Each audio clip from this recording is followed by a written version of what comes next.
ny fandresen'ny mpino kristianina. Ny fandresen'ny mpino kristianina, fandaharana totosain'ny faramalala razanajatovo hoenoinao eto amin'ny onjam-peon'ny radio vaovao masoa isaky ny amin'ny ora toy izao. Amin'ny anaran'i Jesosy Kristy mandresy ary tompony fandresena ary mampandresy izay rehetra manana azy, amin'ny anaran'ny ry havana no itideko ny tokantranonao amin'izao alatsinainy alina izao. Finaritra ndeha isika hiara-iombana amin'ny vavaka mialohany izay iarahantsika eto. Hivavaka isika tompoko. Saotranao izay Andriamanitro, raha notantananao tamin'ity tontolon'andro anio ity, nanatanteraka ny adidy aman'andraikitra rehetra, ny asa ihany koa izay nisahaninay, napetraka ao teo anatrehanay ary namitahnay an'izany. Misaotra ny amin'ny hery sy ny tanjaka ary fahasalamana nafahana nanatanteraka an'izany.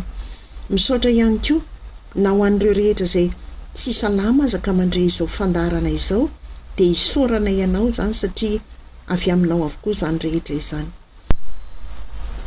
Saotranao izay Jesosy, ny ambola hifonanao anay mandrakariva eo ankavanan'Andriamanitra ray, ary miteranao izay Andriamanitro, ny anekenao mandrakariva an'i Jesosy Kristy eo ankavananao, ka amindranao fo aminay, antony mbola mahavelona anay tahaka izao, mba hirosoana bebe kokoa amin'ny fanoloran-tena ho anao. Ndreto ary izahay miara-miombona indray, mipetraka eo alohan'ny seza fiandriananao. Andre ny teninao, andre ny taridalana avy aminao, ahafahanay mizotra amin'izao sampanandalana be dehibe manoloana ny fiainana izao amin'izao andro izay fiandohan'ny farany izao. Fa ianao ny tena hitaridalana anay, ahafantaranay izay tokony alehanay, ametrahanay ny tongotray, izoranay ary ho ekenay ihany koa. Dia mitenena ary ianao Tompo fa mihaino ny mpanomponao. Amen. Eny ary ry havana, ny fandaharantsika moa dia taridalana tokoa, natao hitarihana antsika mpino kristianina ho any amin'ny fandresena. Araka ny tonom-bavaka teo dia be dia be mihitsy ny sampanandalana amin'izao fotoana izao, satria maro ny olana izay mitranga eto amin'izao tontolo izao, ary indrindra eo amin'ny fiainantsika mpino kristianina. Dia raha vao tsy tafahombana tsara amin'Andriamanitra isika, raha tsy mahay manaiky an'Andriamanitra isika, ary tsy vita ny fiombonana amin'Andriamanitra raha tsy mahay manaiky anazy, fa raha vao tsy tafaray tsara amin'Andriamanitra isika, dia hofanina manoloana ny sampanandalana marobe izay mitaona antsika ho any amin'ny fandresena, ho any amin'ny fanafahana, ho any amin'ny fanasitranana, ho any amin'ny famahana olana. Satria ireo sampanandalana ireo dia samy milaza avokoa fa any amin'ireo sampanandalana tsirairay avy ireo no misy ny vahaolana. Fa tokana ny vahaolana ry havana ho antsika mpino kristianina dia tsy misy afa-tsy ny ao amin'i Jesosy Kristy irery ihany. Ao amin'ny rery ihany, satria hatramin'ny fahafatesana efa noresen'i Jesosy Kristy mpandresy no anaran'i Jesosy Kristy, ary izay rehetra miaraka aminy izay rehetra tena manaja sy manaiky azy, mihaino azy ary manatanteraka ny sitrapony, dia mpandresy toady na inona ady misy eo amin'ny fiainanao. Anontaniako ianao ary amin'izao fotoana izao hoe te handresy ve ianao? Te ho feny fitahiana ve ianao? Te ho feny fahasoavana ihany koa? Iza moa ny olona handahany izany ry havana? Mino aho fa na ianao mihaino izao ara dia eny ny valiteninao. Fa izany rehetra izany inge dia hain'izao tontolo izao no manome an'izany. Fa kosa lazaiko anao fa tsy ahitanao fiadanana raha any amin'izao tontolo izao ianao no mitady vahaolana mba handresenao, mitady vahaolana mba ahafahan'ny fitahiana hirotsaka ao aminao, mitady vahaolana mba hisian'ny fahasoavana misy miditra eo aminao. Manaiky fa mety mitady tany ho any ianao dia voavahy ny olanao, fa tsy maharitra izany vahaolana izany, ary tsy manome anao ny fiadanana ihany koa anefa izany ry havana. Ao anie ny sampanandalana izay hiantson'ny maro ao amin'io sampanany io hoe avy aty aminay fa atia azahoanao ny fitahiana. Raha vao tonga aty ianao marary io tonga de sitrana. Raha vao tonga aty ianao bokany trosa io tonga de afaka ny olanao.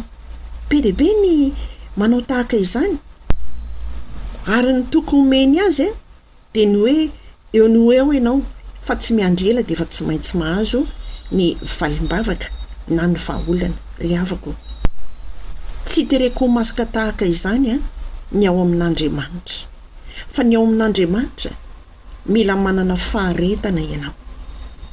Ain'Andriamanitra nge ny nampitondra an' Jesosy Kristy ny azy fijaliana. Raha toa ka hoe tsy maintsy olan'izay iny mandra-pahatonga tany etapon'ny Kalvaria. Fa matoa nisy ny lalana ny vakivakiana ny lanjana ny azo fijaliana de teny indrindra Andriamanitra no nanome hery sy tanjaka an' Jesosy Kristy, nanana ny faharetany, nanana ny fifikirana tamin'Andriamanitra mba hazakany ny azo fijaliana. Ary izay manara-dian'i Jesosy Kristy de tsara ny ahafantarana an'izany ry havana fa mitaky faharetan'Andriamanitra. Mitaky izy izay tena hifikirantsika amin'Andriamanitra rehefa manoloana ny olana anankiray na anankiroa na arak'izay isany ao aminao ao. Andriamanitra de Andriamanitra ray ary mitaizantsika izy satria isika zanany. Ka rehefa mitaiza ianao ahoana ny fomba fitaizanao zanaka? Omenao azy daholo fa tsy mibedy mihitsy ianao raha toa ka zavatra hita fa tsy mifanaraka amin'ny taonany na tsy ilainy akory ny zavatra angatahany. Raha zazakely 5 taona ve ny mangataka aminao antsy de omenao, fa rehefa tsy omenao angely zaza arak'izay tiany de mitsipatsipaka mitomany eo amin'ny tany eo izy. Fa rehefa aveo nge izy mangina ihany de aza vaintsika ray aman-dreny aminy fa maratra ianao raha ohatra ka mandray an'iny antsiny. Misy ny ankizy tena ao anatin'ny fahamafisan-doha de avelan'ny ray aman-dreny ihany manatanteraka an'izay zavatra angatahany efa norarana. Ary any izy no midona amin'ny poto araky ny fitenin'ny jatovo amin'izao fotoana izao. De rehefa midona amin'ny poto avy any izy izay vao mahatsiaro hoe ay tsy nety le nitenenin'ny dada na lay nitenenin'ny neny fa tsy tokony nanao an'iny Ary tak izany tsika ry havana eo amin'Andriamanitra. Matoa tsika tezain'Andriamanitra de tena tia no volavolaina.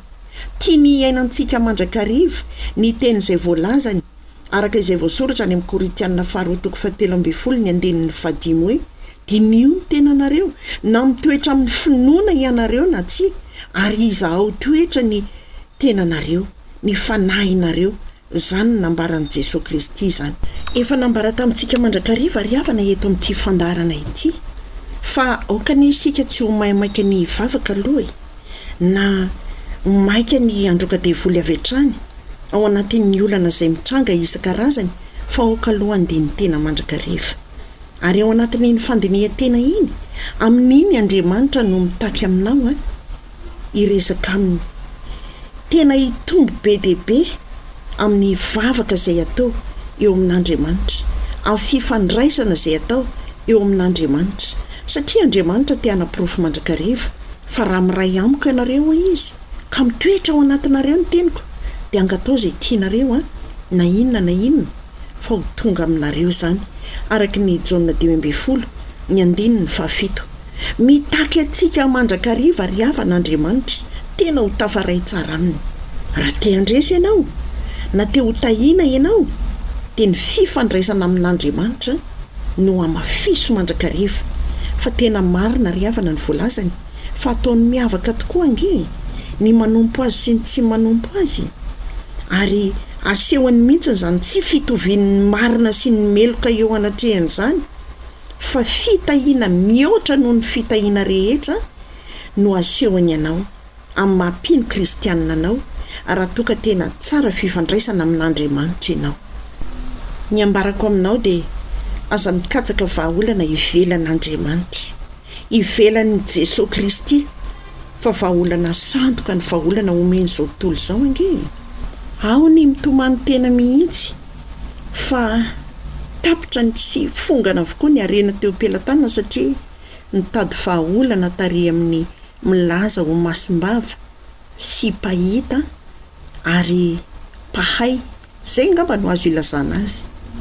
Ny saram-pijerena ny amin'izany toerana zany dia 5 alina sy 3 hetsy ariary.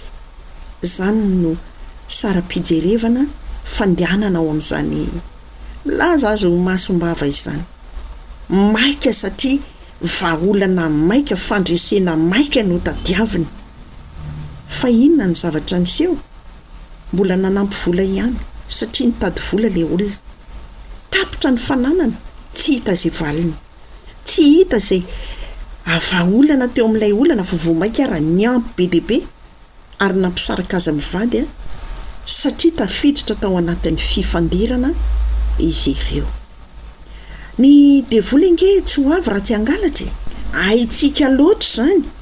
Araka izay voasoratra any amin'ny Jaona 7:10 tapany voalohany, dia nangalariny avokoa ny mombanao rehetra ary novonoiny avokoa ny fitahiana rehetra efa azo teo am-pelantananao, naringana hatramin'ny fanambadianareo.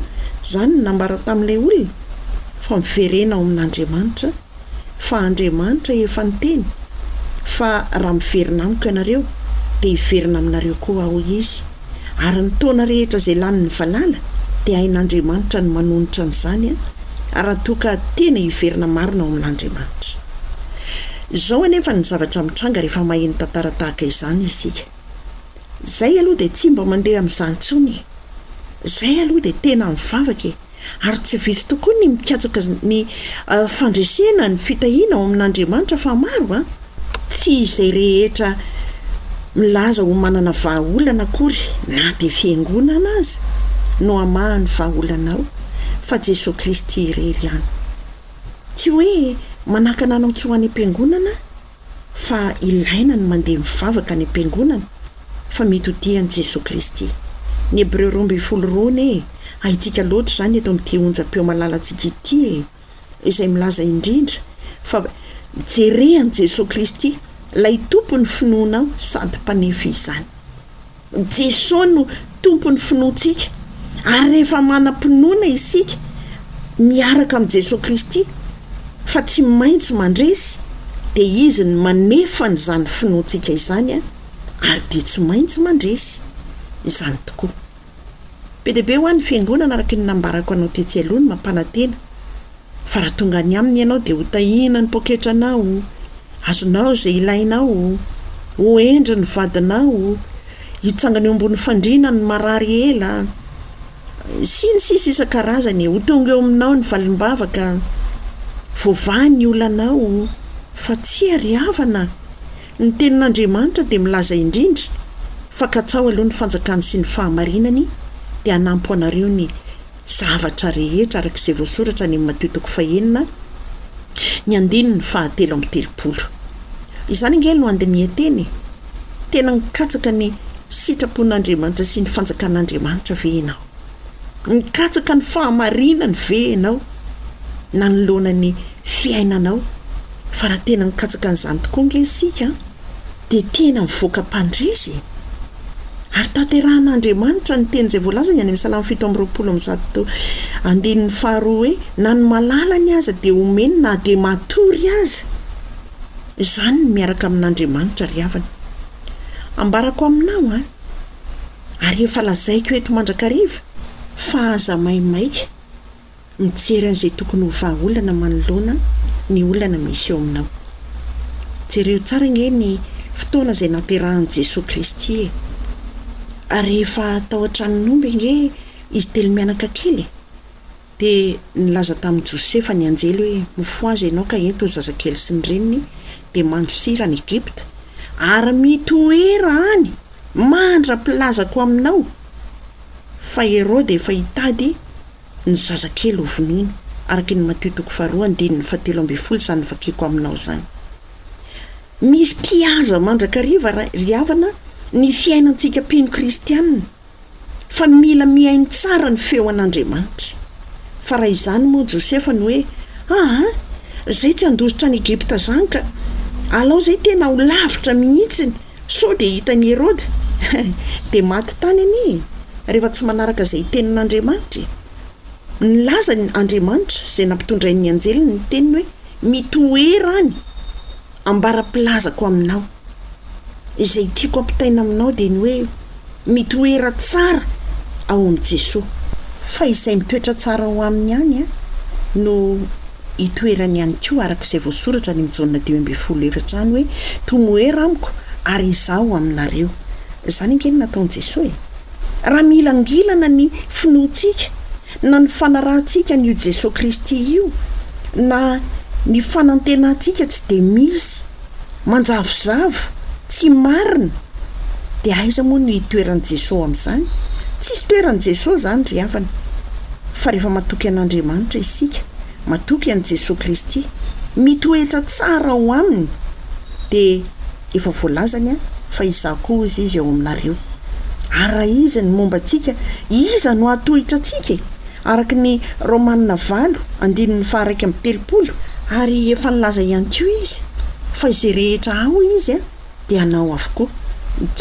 Lioka 2:12-3 zany. Inona moa ny Jesosy Kristy? Inona zany ao amin'ny Jesosy Kristy zany?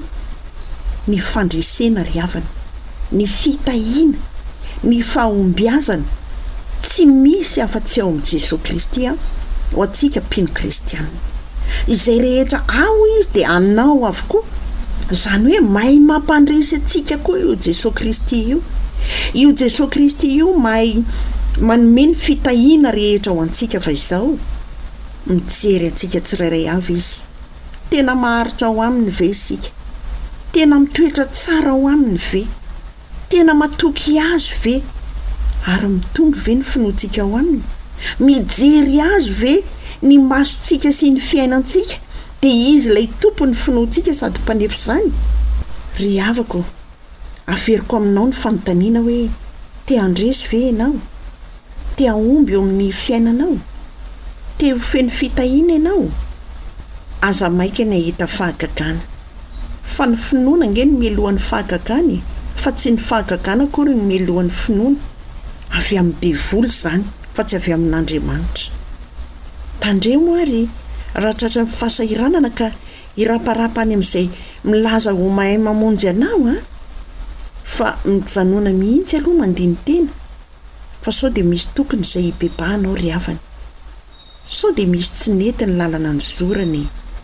Sao dia misy tsy mety ny natao na tamin'ny fiteny na tamin'ny heritreritra na tamin'izay nydinihan'ny fo. Sao dia nanao fanahiniana mihitsy nandika ny sitrapon'Andriamanitra. Efa fantatra izao fa tsy araka ny sitrapon'Andriamanitra tia zavatra ray izay ataoko ity, fa manao fanahiniana ihany, manao aniny izay midika fa lasa tsy misy fahatahorana an'Andriamanitra. Ary rehefa tsy matahotra an'Andriamanitra, aiza moa ny fitahian'Andriamanitra no omen'ny olona izay tsy matahotra azy? Mandrakariva mantsy ny olana tonga, ny fandresena tsy hita dia avy amintsika mandrakariva, avy amin'ny vatantenantsika tsirairay avy ny antony. Fa izany hoe takoma ny fanamarina tena zany ry havana. Anika lasa tsy mahalala ny fototry ny olana, fa tadiavy mihitsy aloha ny fototry ny olana hoe inona ny fototry ny olana. Misy zao milaza ny hoe mba eto ambavaka fa efa ambony be ny taonako, tokony mba efa manambady nefa ny tananao ange asianao peratra. Dia iza moa no olona afaka ny hijery anao? Tsy efa lazain'ny olona fa efa manambady ianao amin'izany. Raha mangatabavaka ho amin'ny fianarana mba ho afaka amin'ny fanadinana izay atao, dia dinio aloha ny tenanao. Tena nianatra ve ianao?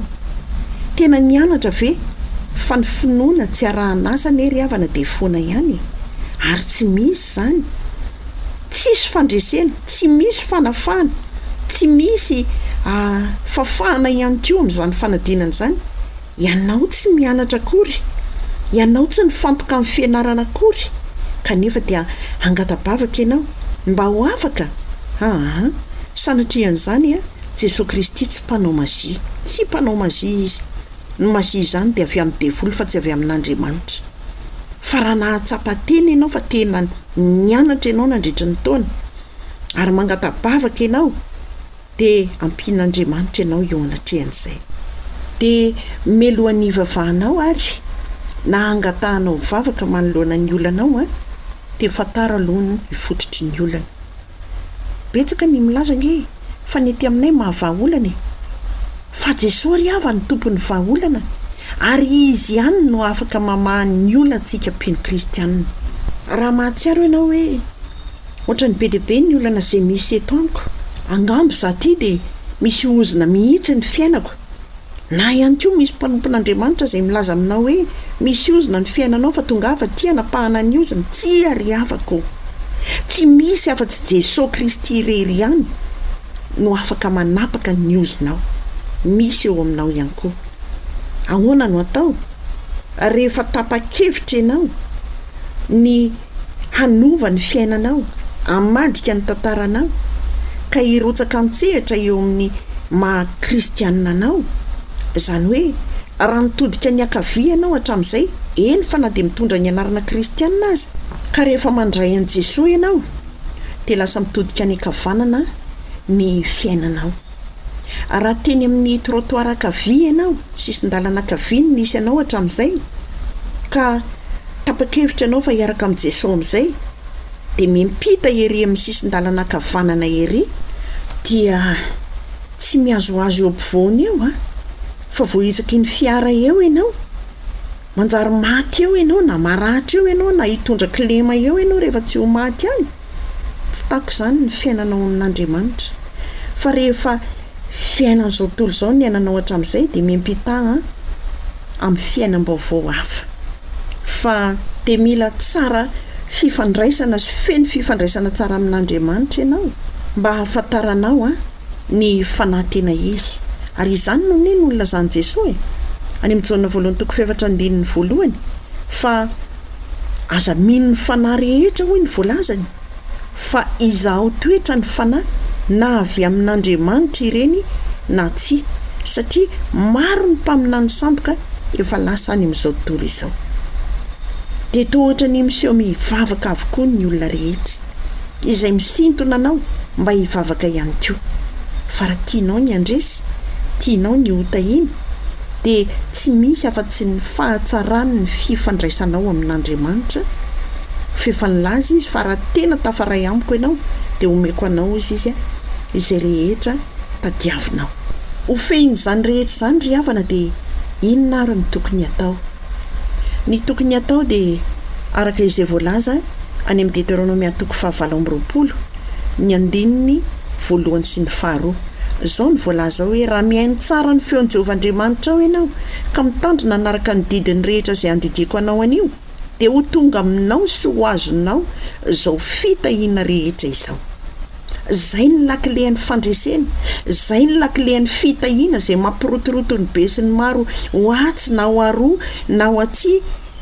Tsy misy afa-tsy ny mihaino tsara ny feon'i Jehovah Andriamanitra ao ianao. Izany hoe aza tao atsirambina ny famakianao ny Baiboly, fa Andriamanitra mivantana miresaka aminao nge ny Baiboly ry havana. Dia mila mitandrina manaraka ny didiny rehetra izay efa nandidiny anao. Aza mangalatra, aza mandainga, aza mitsangajanga, aza mamono olona, aza manan'Andriamanitra kafafa-tsy za. Izany nge ny didin'Andriamanitra, ary azo atao tsara izany. Soa ianao mieritreritra hoe aiza nisy olona havita an'izany, fa olombelona ry havana no nomen'Andriamanitra an'izany didy izany.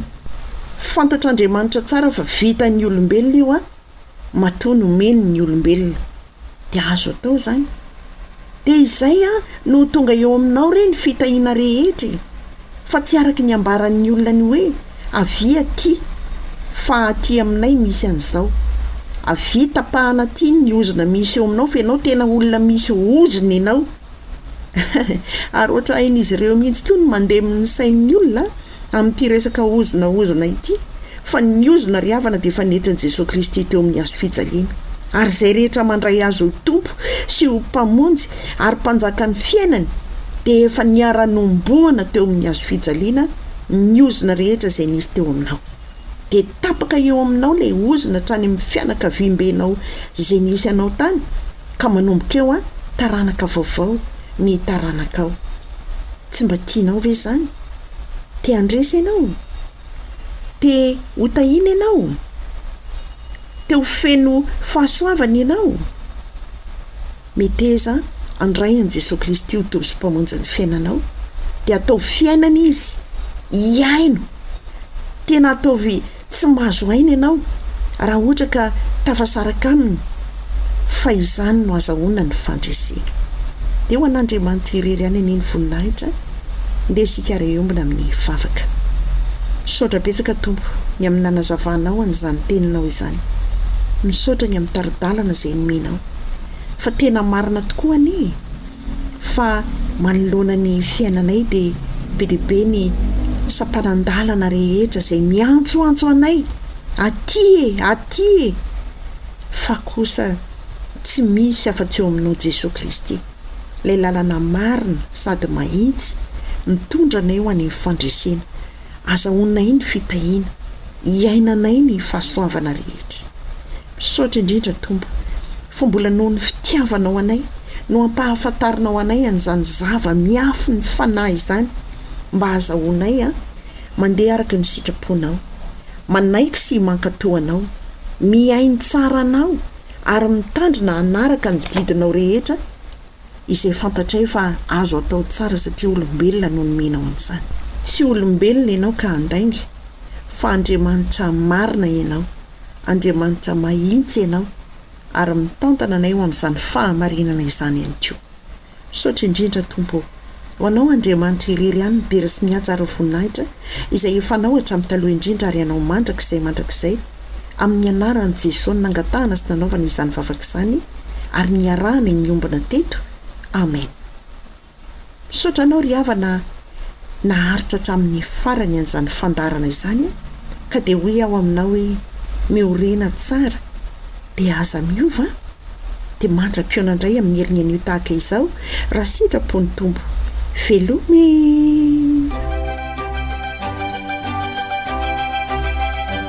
Noenoinao teo ny fandaharana ny fandresen'ny mpino kristianina. Ny fandresen'ny mpino kristianina natolotry Faramalala Razanajatovo teto amin'ny onjam-peon'ny radio Vaovao Masoa.